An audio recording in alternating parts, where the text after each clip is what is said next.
अस्सलाम वालेकुम दोस्तों, आप जानते हैं नवाब ऑफ दक्कन कौन थे? झेलम का सबसे बड़ा कब्रिस्तान किसी भी मुसलमान ने वक्फ नहीं किया था, लेकिन वक्फ करने वाले की जिंदगी का खात्मा मुसलमान होने पर हुआ था। मोहसन इस्लाम मोहसन झेलम टंडल राम प्रसाद, बहुत ही कम अफराद ने यह नाम सुना होगा। यह वाकया है 1933 का, जब टंडल राम प्रसाद नवाब ऑफ दक्कन, जिसकी तकरीबन 2.25 मरला जमीन झेलम में मौजूद थी और उनकी ज्यादातर अराजी दक्कन रियाज भारत में मौजूद थी। उनकी एक रिहाइश गाह जो कि उस जमाने में बहुत आलिशान रिहाइश गाह थी, बाग मोहल्ला नज़्द सराफा बाजार झेलम में बरलबे दरिया झेलम पर यह इमारत अभी भी वाक़ई। कभी आपको जाने का इत्तेफाक हो तो आप ये जरूर देखिएगा।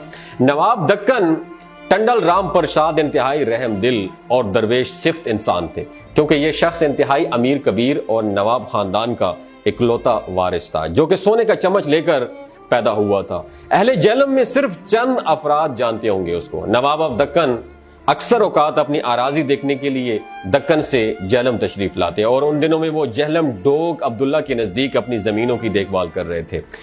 क्या हुआ कि कुछ लोग एक बूढ़ी औरत का जनाजा लिए उनके पास से गुजरे। नवाब ऑफ दक्कन समझे कि शायद ये कोई बीमार आदमी है और उसे किसी हकीम के पास लेकर जा रहे हैं। थोड़ी ही देर गुजरी थी कि वही बाग मोहल्ला के अफराद उसी तरफ जनाजा लेकर वापस चले गए।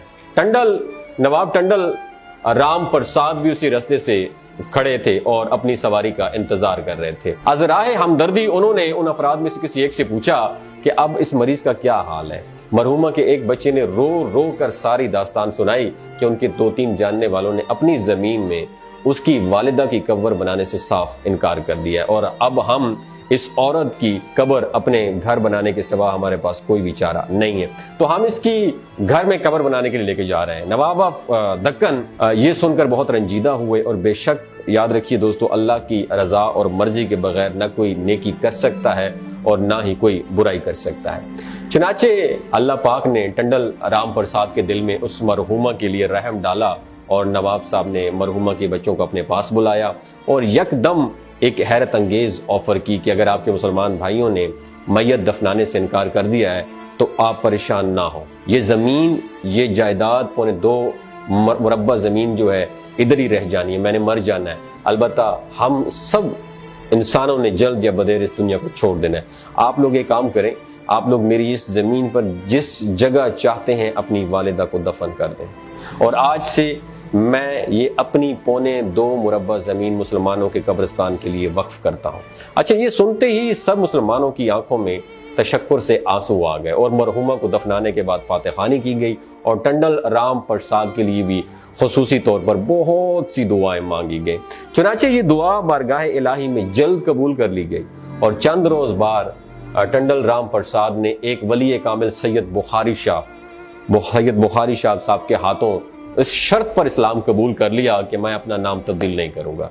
चुनाचे अल्लाह रब्बुल इज़्ज़त ने टंडल राम प्रसाद के लिए रुश्द व हदायत के दरवाजे खोल दिए और नवाब साहब इस्लाम कबूल करने के कुछ अरसे बाद ही दक्कन तशरीफ ले गए और अपने वकील को वसीयत की कि मेरे मरने के बाद मुझे झेलम के कब्रिस्तान में दफनाया जाए।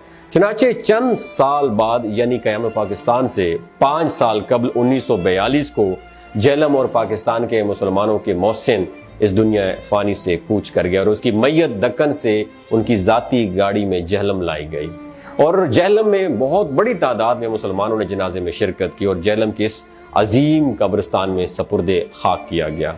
आज झेलम के तकरीबन हर घर का कोई ना कोई फर्द इस कब्रिस्तान में सपुर्दे खाक है और आज भी झेलम के बासी इस अजीम टंडल राम प्रसाद की मोहब्बतों और एहसान के कर्जदार हैं। हमें सिर्फ इस आयत पर गौर करने की जरूरत है जो कि सूरह आले इमरान की आयत है कि तू कह दे कि ए अल्लाह बादशाही के मालिक, जिसे तू चाहता है सल्तनत देता है और जिससे चाहता है सल्तनत छीन लेता है, जिससे तू चाहता है इज्जत देता है और जिससे तू चाहता है जलील कर देता है। सब खूबी तेरे हाथ में है, बेशक तू हर चीज पर कादिर व मुतलिक है।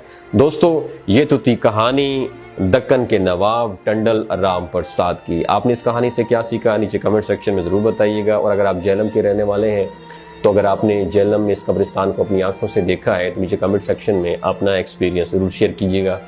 बहुत शुक्रिया।